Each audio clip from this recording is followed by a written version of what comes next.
Good morning. It is your minister, Minister Sanders. Bless you, family. We are back for another car conversation. Again, I love these car conversations. It gives me an opportunity to just talk to you guys as I drive to and from my destinations. Right now, I'm going to work. Again, shout out to this handheld, hand-free little device thingy I got. So again, I am not holding the phone, but the phone is being held by a device. But I want to talk to you guys today about learning to tell people how you feel instead of telling everybody else about how you feel. Learning how to talk to that person directly instead of seeing them and giving them the silent treatment. Learning how to pull that person's coattail, not call them out, call them up. I'm gonna say that again. Not calling them out, not busting them out, calling them up, calling them higher. Because if they're doing something that's wrong to you, if they did something that may have rubbed you wrong, they may not be aware of it. And if they are aware of it, they're not really probably cognizant of how it's impacting you, and it may be done to others. So you want to teach them how to be better, not to do that anymore at all, so they can be better people. And so I think that we live in a world where when a person does something to us, we automatically, number one, assume it's personal. We automatically assume they had bad intentions. We automatically assume that they had every intent and agenda and motive to do us wrong. And 9 times out of 10, y'all, that's not the case. People are operating sometimes in the best way they know how. They're operating from childhood trauma. They're operating from bad behavior. They're operating from learned behavior. And they're operating from things that's all they know. I don't care if you have degrees. I don't care if you got a fancy pants job. That does not always equate to personal development. You hear what I just said? I don't care how earned or learned you think you are. That does not mean you know how to properly apologize. I don't care how much money you got, how fancy pants dressing you can get in. It does not mean you know how to be held accountable. These things have to sometimes be taught. People are not taking master classes on how to apologize, how to not give a backhanded compliment, a backhanded apology, how to be honest with a person. That's the season I'm in. I'm calling it like a mother freaking spade. If I feel away, I'm going to tell you. I'm going to do it with love. It's going to be wrapped and led with love because I want it to be received so the behavior can change. But if I feel away, I'm going to tell you. I'm not going to text it. I'm going to call you, or we're going to meet face to face, and I'm going to sit down and tell you. Now, we have to learn that when a person pulls us to the side like that, don't get defensive. That ain't what I did. Hold on. How you going to tell a person how they can feel? That's the experience that you gave them. So the proper way to address it is to say, listen, I'm sorry I made you feel that way. That's number one. It's learning to acknowledge them and acknowledge what they said. Shout out to my wife, Kendall, who taught me that skill. It's a skill.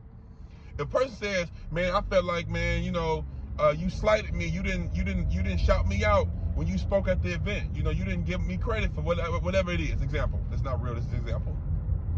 You can't say, what?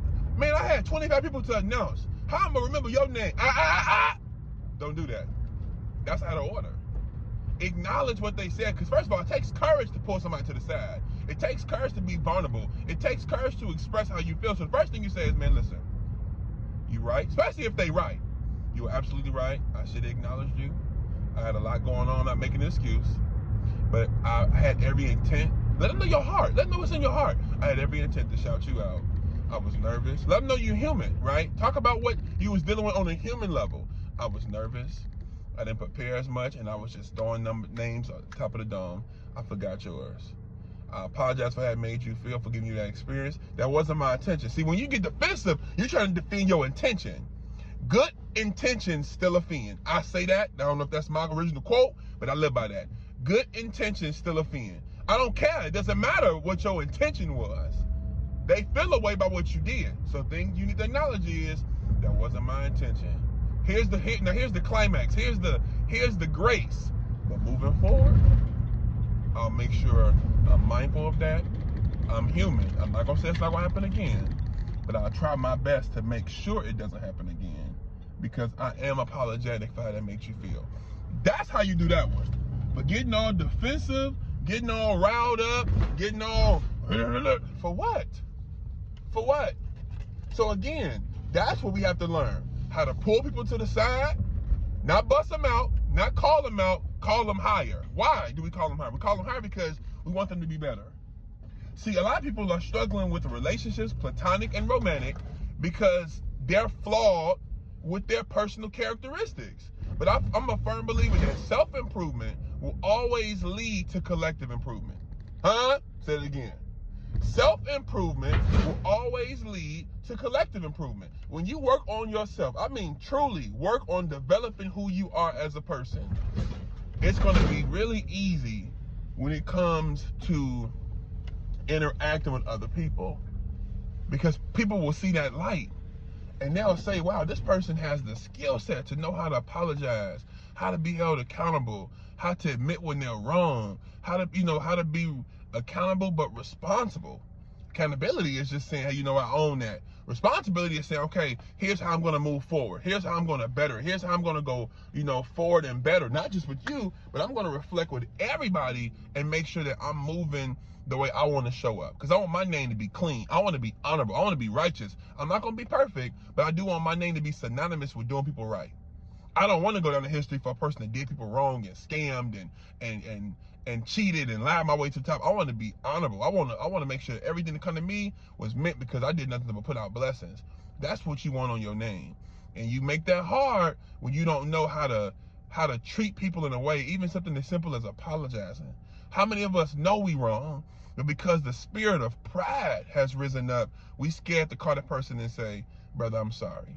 You mad because they mad. How that work? You wasn't even upset until you found out that they're upset. So again, y'all, this is not me. I always make this clear. This is not me preaching or trying to talk down to you guys. A lot of these things I've named, I struggled with. I just told you my wife taught me how to acknowledge. I was very bad at that.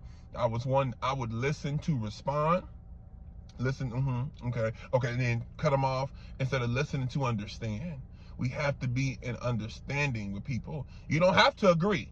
I don't care what you agree with, but you have to learn how to find a place to understand so you can make it right. God bless.